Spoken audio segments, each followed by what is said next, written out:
Once upon a time, may tatlong heartthrobs. Sila ang Flower Crew Dating Agency. Swerte tayo. Maganda ang negosyo. Pinakamagaling tayo. Naghahanap ng asawa.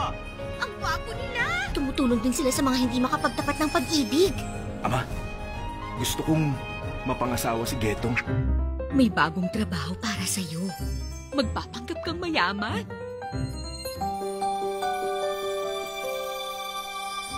Hanggang kailan mo ba ako balak lokohin? Hoy, hindi ako sinungaling! Kadalasan mas madaldal talaga ang mga sinungaling. Nakakatakot siyang tumingin. Para siyang handang pumatay. Tigas sa ulo! Ginoo, kailangan kong magpakasal ngayong taong ito.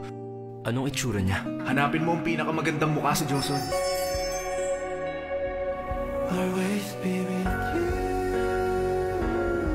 What if ang matchmaker ma-in-love din sa babaeng gusto ng kliyente niya? Ibang klaseng babae pala siya. At ang kliyente, Sino kayo? Ano kailangan niyo? Sabihin niyo, sino kayo? Ang bilin ko, dalhin niyo siya rito na may pagkana, patawad, kamahalan. king pala. Pag-ibig ba? Or ang responsibility ang pipiliin niya? Tatagan mo ang puso mo, Mahon. Hindi siya para sa'yo. Flower Crew Dating Agency. Ngayong July 4 na, 10 a.m.